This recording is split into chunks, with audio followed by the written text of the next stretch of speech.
Welcome back to Les Schwab Tire Center's Outdoor GPS, presented by Fisherman's Marine and Outdoor. Now it's time for your weekend tech tip, brought to you by Chevy Silverado. Welcome back, everyone. Thank you very much for joining us this morning. We've got Scott Call from Brad's here in the studio, and we had a question come in once we announced that we had Scott coming on our Facebook page. A question came in, and you can do that on our Facebook page if you'd like.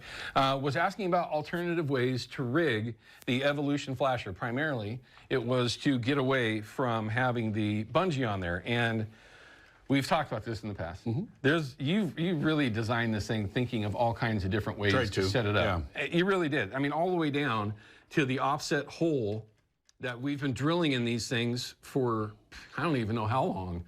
We talked about it a while back about how that kind of changes the whip and what it looks like behind the 360. In this case, of course, the Evolution.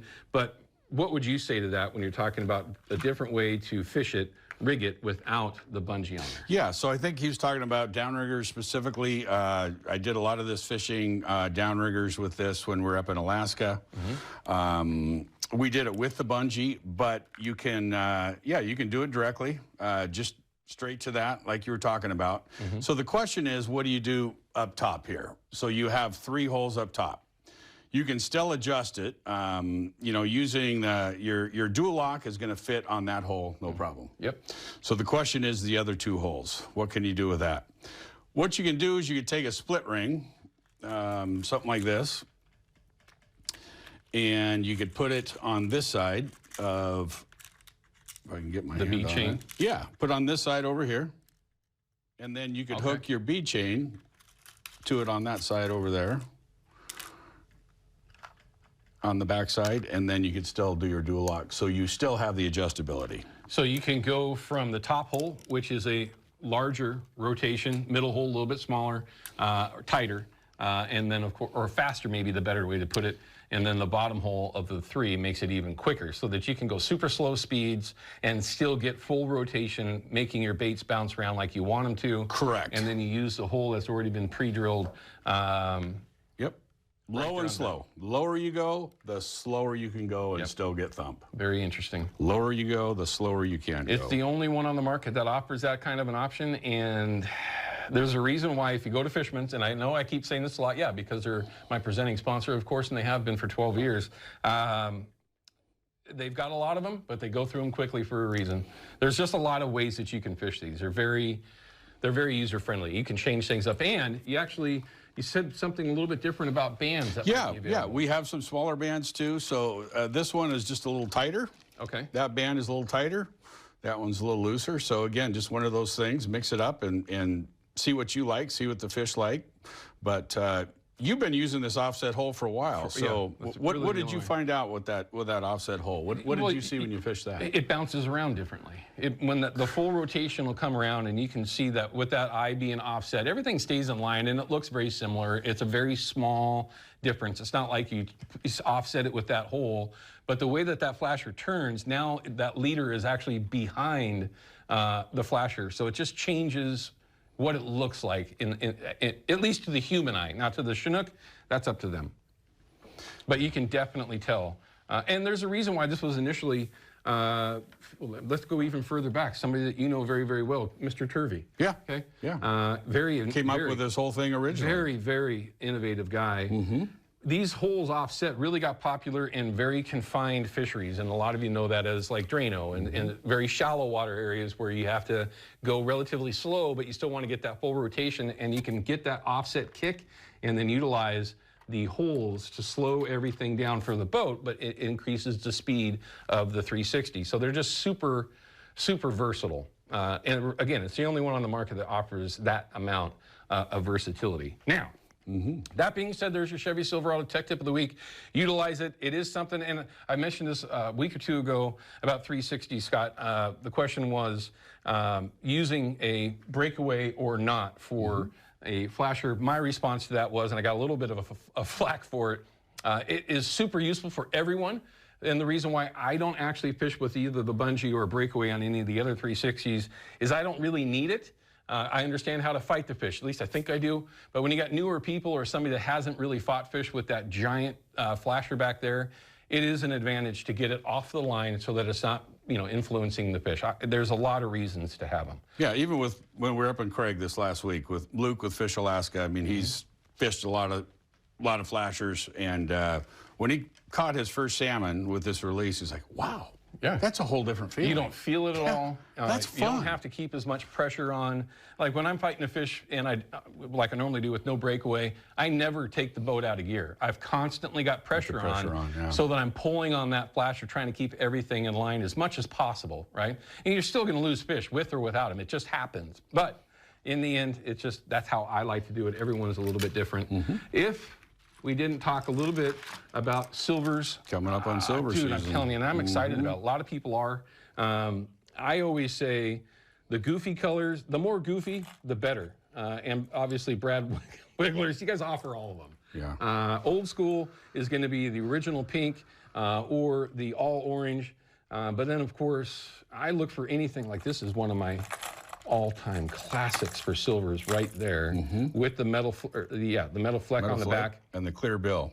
Just so lower water conditions, go clear bill. Yeah, I found that always to be a little bit interesting. Clear conditions. Yeah. Very, very effective. And these are going to be very popular here in the next handful of weeks with fish going over the falls, fish already going over Bonneville. You need a good stash of wigglers out there. Cerise, for crying out loud. I mean, all those colors are something that you want to keep on hand. Even that guy there, that's kind of cool. Yeah.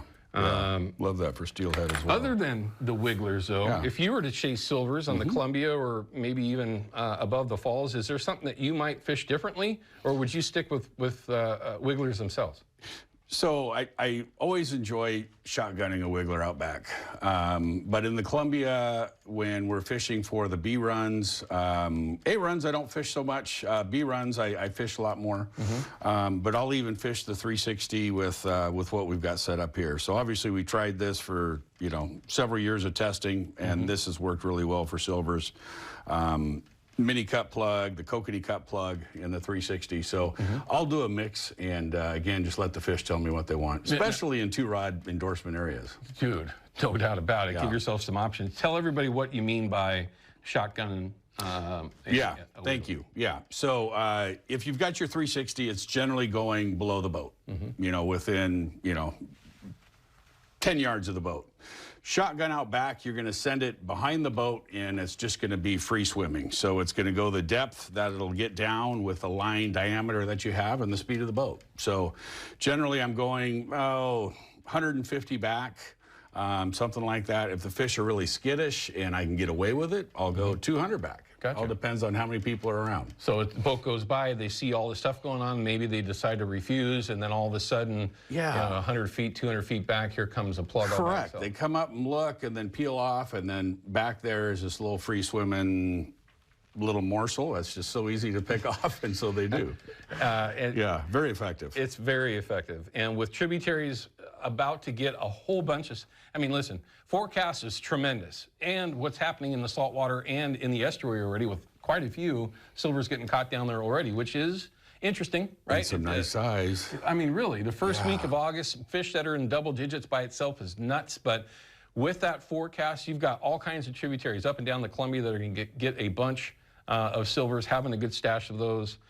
Learning how to cast them in some spots would also be a very good bet. But we also got other reasons why beads would be interesting too for silvers. Then, of course, winter steelhead. I mean, it's just never ending. Yep. And divers and the whole bit. In fact, you're going up to do a trip, right? You're going to be casting some wigglers up. I will be. Yeah. And I know that Brad loves to run, Brad Staples that is, loves to run side planers and plugs. So I guarantee you, that not necessarily will I be doing that, but I will be casting plugs, casting spinners, and bobber and jig. That's how I'll go after them. Gotcha. What colors you going to be bringing up there with you? Anything dark. Anything in my box. Anything dark. I really like, the all black, black with flakes on it. For spinners and the plug, and I would absolutely throw that. Yeah. But those darker colors, purple, right here is a perfect example, although I would admit with that plug, which has obviously already seen some fish, I would black out the bill personally and still run it in that purple. Another great idea. So bring a Sharpie with you, right? Well, I would do that ahead of time. But yeah, I mean, they like those darker colors, and those fish, they react. Summer steelhead, They're a different species. Just get in the area, and they're mad 24/7. It doesn't matter what's going on. They're in a bad mood. They are not happy. And you get something close enough to them, they're going to bite it. Pretty usually. I wish it was every time, but no. All dark. All my spinners are going to be black, purple, black of some kind, and then plugs would be the same thing. But now we're going to check in with Kelly Painter. Let's do it. Okay, you're not going anywhere. We're going to come back from this break. We're going to have Kelly Painter from the estuary area in Astoria, Buoy 10, with a live report. And from what I understand, they just landed a fish, so we can see if maybe we get lucky again. We'll be right back. Kelly. Outdoor GPS is brought to you by Yakima Bait, steeped in tradition, innovation, and fishing success. Procure Bait Sense, ruthlessly effective. And by North American Metals Incorporated, first choice for all your metal roofing and siding needs.